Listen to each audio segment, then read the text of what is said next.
Hey, it's Brian Anderson again from Annuity Straight Talk, and in this video we're going to look at how index annuities work to provide income during retirement without eating up all of your principal. Then I'm going to show you the differences between what most financial advisors are selling, and that'll help you decide which option works best for your situation. You'll get the income you need at the lowest possible price. Retirement income is probably the hottest topic in the personal financial industry today. Every advisor has an opinion, and most have one strategy that they like the best. Whether it's in your best interest or not, however, that's another story. Before you determine what product and strategy is best, you need to define your specific need. This is one of the biggest downfalls of the typical dinner seminar that many of you have seen or been invited to. Some guy's going to stand in front of 20 to 30 people, tell everyone about the risk of outliving their assets and how his favorite product can make sure you never have to worry about that. But here's the problem. He's giving you a recommendation without knowing anything about your individual situation. He may only know that you're in the right age bracket. So that's definitely an example of putting the cart before the horse. There are a couple of common ways to generate income. For instance, immediate annuities are pure income and very efficient. Index and variable annuities carry income riders that get the job done and come with additional benefits that might appeal to your situation. But these are certainly not the only ways. I can't tell you how many people call into our company every year who have been suckered into paying too much money for the kind of retirement income that they just don't need. It breaks my heart to hear people putting 50 or even 70% of their assets into restrictive lifetime income contracts, buying themselves a guaranteed paycheck for life when there are some simpler, lower cost, more flexible solutions available. Here's how my approach is different. At AST, we determine the need first, and only then do we look at various strategies to find you the best option. We're talking about saving you money, that's it. So there's two major types of income you need to think about, necessary and discretionary. Necessary income keeps a roof over your head and food on the table. Discretionary income is stuff that you use for home improvements, new cars, vacations, or hobbies, things like that. So let me show you an example that's going to lead me to a great strategy for providing income, whether it be necessary or discretionary. Okay, when it comes to income, it's kind of hard to talk about income unless we're going to talk about Gary. He came to me when he was 62 years old with a plan to retire within the next couple of years. Gary just wanted to protect some of his assets and leave the rest invested for long-term growth. He figured that between pension and Social Security, his base income needs were more than covered, but an additional source of income might be a good idea so he could have a little bit of fun, right? Hobbies, toys, vacations, stuff like that, remember? Gary is a diligent guy. He's an engineer by trade, and he wanted to meet with several different people and get a list of options, just because he wanted to, get a few different points of view.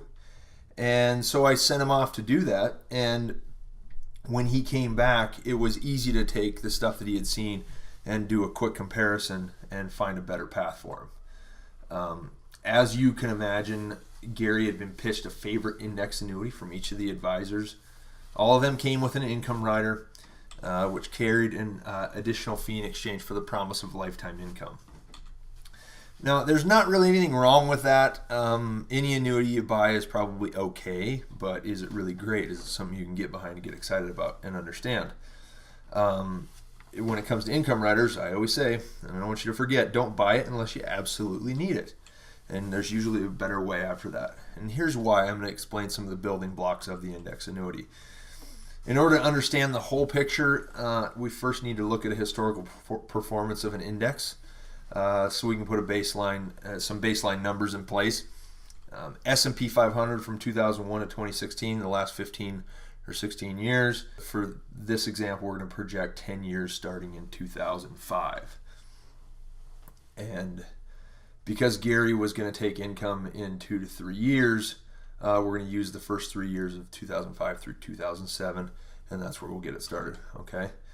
When we look at the income rider table, this is where a lot of confusion comes from, because there's a few components here that not everybody really considers. Okay. So if we start the S&P 500 at $100,000 for an example, the income account is also at $100,000 to start with. And that roll up at 7%, that's what a lot of people hear as, oh, look, you're guaranteed to get 7% for 5 years, 10 years, whatever it is. Some are as low as 5.5, some are 8. There's a couple that are even 9 or 10 simple interest. And I'm not joking. 99% of advisors selling these say you will earn 7% on your money. It doesn't work like that, and we'll see that in just a second. The income rider costs you 1% is an average. Some are higher, some are lower. To keep numbers simple, it's easy. The income that you get in the next column is, we'll call it a 4% payout. Mid-60s joint life, 4% is pretty standard, even better than some. But you're going to get 4% of that blue column income account, and that would equal, at the start, would equal $4,000 per year. And then, of course, you want to monitor your account value, because the products are also sold with people saying, oh, you have growth in your account, you've got access to the account, leave money to your heirs, take extra if you need it, all sorts of garbage that is true in part, but in practice not as valuable as they might make it seem. So if you look at it after 1 year, S&P 500 went up by 13% that year. The income account, there's your guaranteed 7%. Your rider fee also increased, because it's a percentage, in most cases, a percentage of the income account, but taken from your account value. Look at what happened to your income.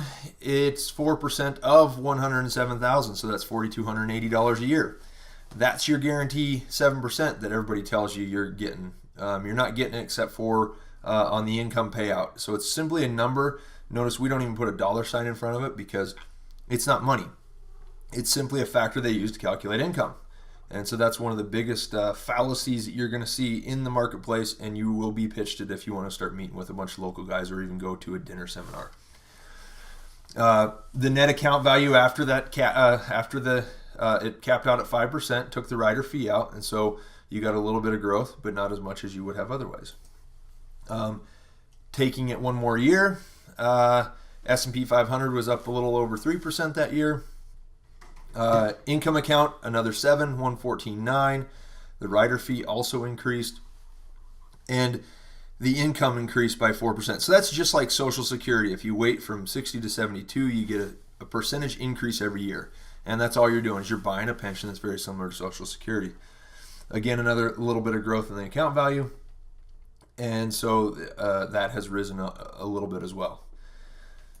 So I'm a big proponent of skipping the income rider. And why do I say that? Well, if you have no rider, there's no fee, so you keep all of your money. No fee gives you more account value, which means more options. You have more flexibility with your money because you have more money to work with, and the best part of it is that you are not locked in to a long-term contract. Keeping it simple, I'm going to compare in a quick table the difference between the S&P, well, we got the S&P 500, but the difference between the account value with and without the rider, okay?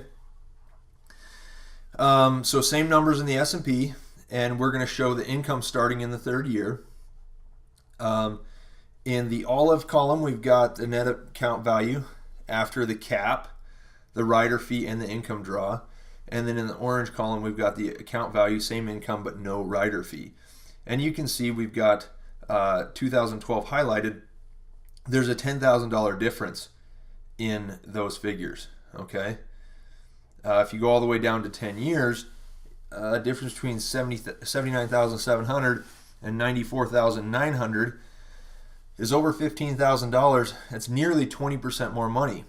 As you can see, either scenario you would have taken the same amount of money out, but when someone tells you, oh, you have this cash value that you can take and do something else with, well, what would you rather take and do something else with, $79,000 or $94,000?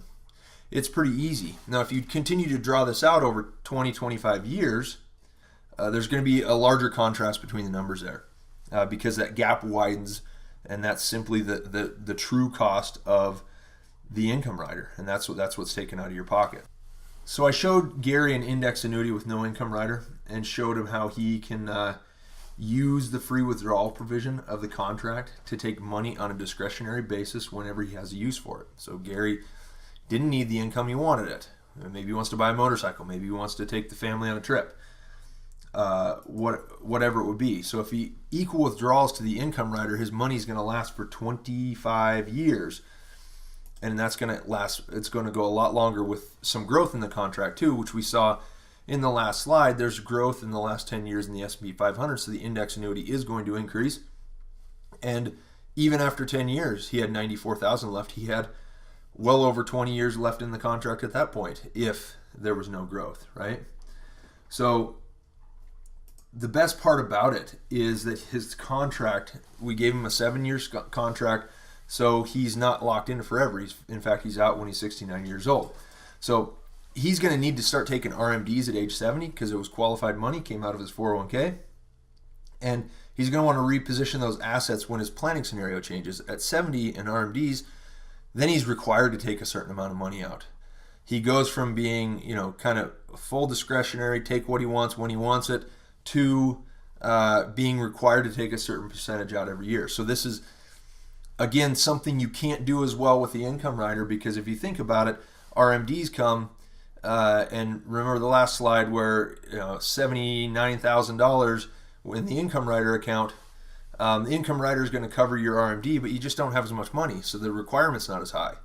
I think it might be funny if an agent said, look, your RMD's lower. Well, it's lower because you have less money. And we certainly don't like to tell you to pay more in taxes, but if we give you more money, that's just a negative benefit of that. So I apologize, but that's just the way it works. We're just trying to get you more money. And you can see that the difference between Gary's plan and the ones he was proposed otherwise just gave him more control and more access to the money he had. So we're proponents of you keeping your money, and that's all there is to it. So as you can see, our approach gave him more control and more discretion over the account, and the lack of fees ensured that his asset base was maintained for his benefit alone. He can take income or not. It's his choice. The insurance industry and advisors seem to have tunnel vision when it comes to creating income and only show off these lifetime income rider products. As a result, consumers often think that their only option is an expensive, restrictive lifetime contract, and that's just not true. It's no wonder the annuity industry gets a bad rap, but as I see it, by minimizing or eliminating fees, taking full advantage of free withdrawal provisions, and limiting your commitment to a shorter surrender schedule, you have a whole lot more control over your situation going forward. So, if securing an income is one of your key concerns right now, and you want a better, more clear picture of all your options, then the next step is for us to have a call together. I'd be happy to invest 20 or 30 minutes of my time to learn more about your situation and give you some ideas as to how you can generate a guaranteed income and keep your assets safe and keep your options open. To schedule a call, just click the button on this page and let me know when you'd like to have that first meeting. Thank you so much for taking this important step to educate yourself. I look forward to speaking with you soon.